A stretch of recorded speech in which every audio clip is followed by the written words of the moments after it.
English અને ગુજરાતી બંને મીડિયમમાં ઘર જેવું ભણતર અને ઘર જેવું ગણતર એટલે સ્ટડી પોઈન્ટ. નમસ્તે મિત્રો, કેમ છો?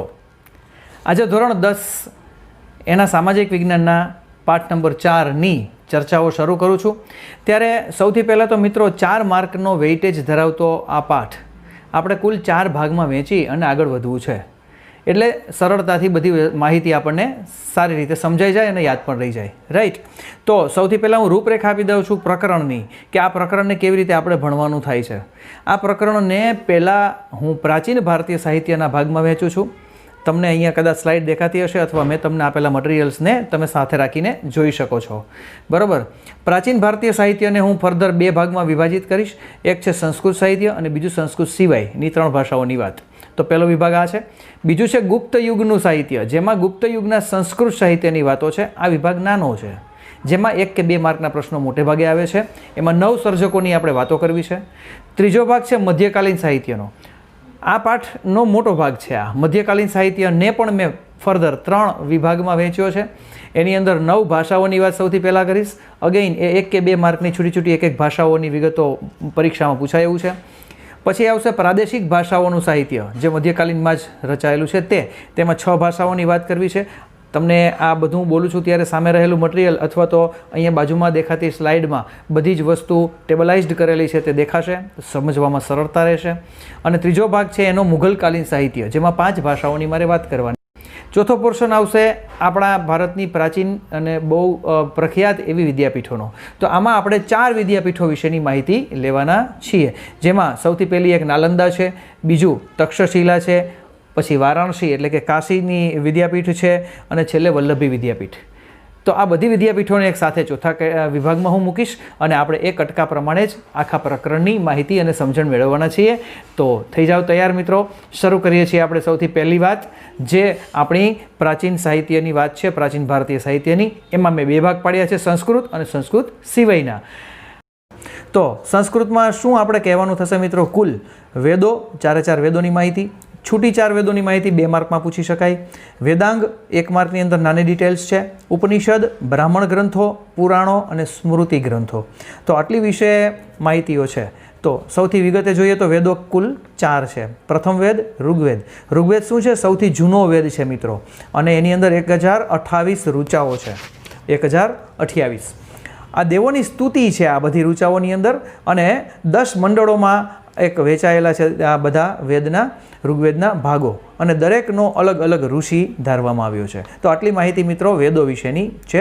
એમાં ઋગ્વેદની માહિતી મેં કહી તમને. યજુર્વેદમાં કૃષ્ણવેદ અને કૃષ્ણ યજુર્વેદ અને એની પહેલાંનો શુક્લ યજુર્વેદ, કુલ 2 યજુર્વેદના ભાગો છે, બરાબર?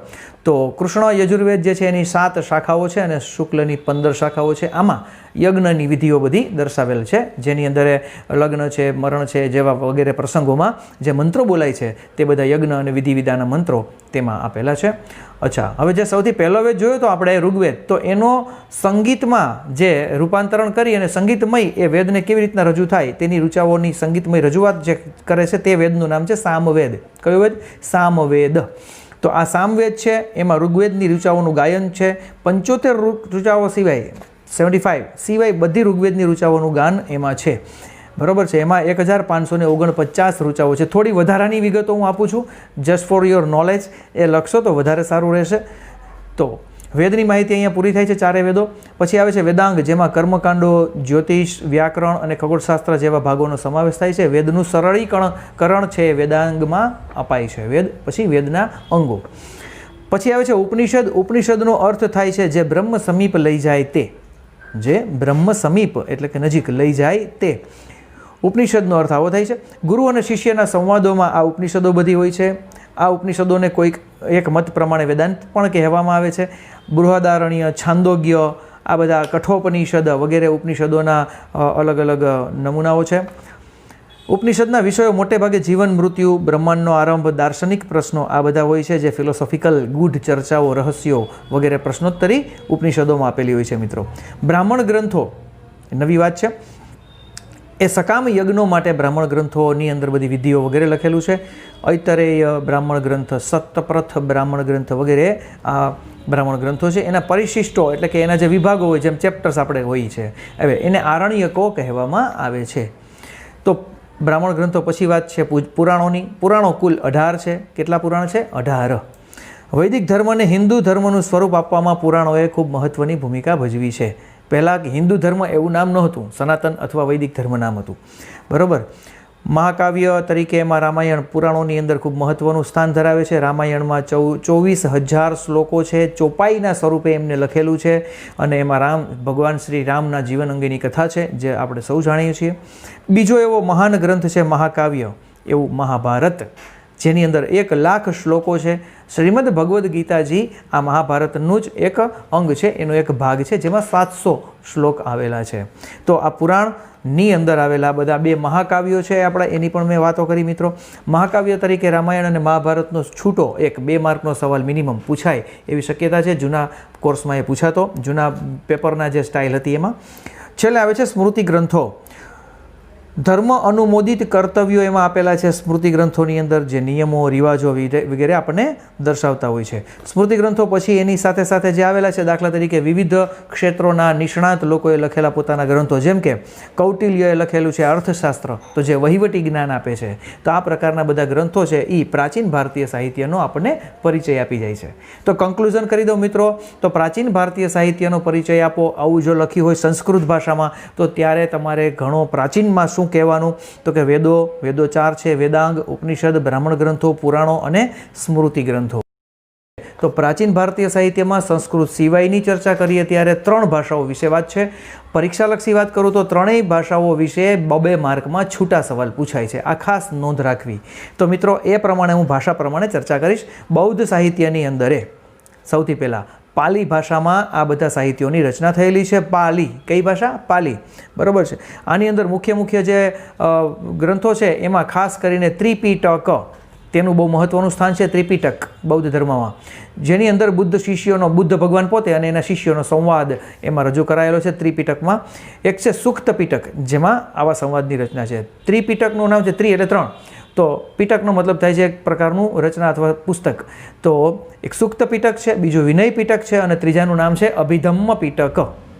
અભિધમ્મ પિટક. થોડું શબ્દોને મેં લખીને અહીંયા આપ્યા છે ટેબલમાં, તમે જોઈ રહ્યા હશો.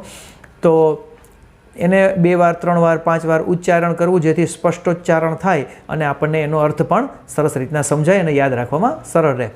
સુક્ત પિટક, વિનય પિટક, અભિધમ્મ પિટક, આ બધામાં બુદ્ધ અને શિષ્યોના સંવાદ છે. સુક્તમાં, વિનયની અંદર સંઘના નિયમો છે, આવી રીતનું છે. બીજું અશ્વઘોષ નામના એક કર્તાની ઘણી કૃતિઓ છે. એમાં એક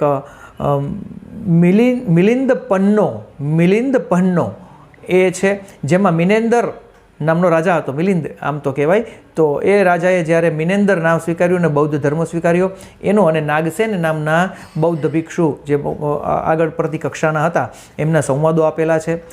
ઉપરાંત બૌદ્ધ સાહિત્યની અંદર જાતક કથાઓ બહુ પ્રચલિત છે, અને અશ્વઘોષે રચેલું બુદ્ધ ચરિત્ર અશ્વઘોષે લખેલું છે, એ પણ ખૂબ પ્રખ્યાત છે. તો બૌદ્ધ સાહિત્યમાં મિત્રો આટલું આવે છે. ખાસ શું યાદ રાખવાનું પહેલેથી કહી દઉં છું.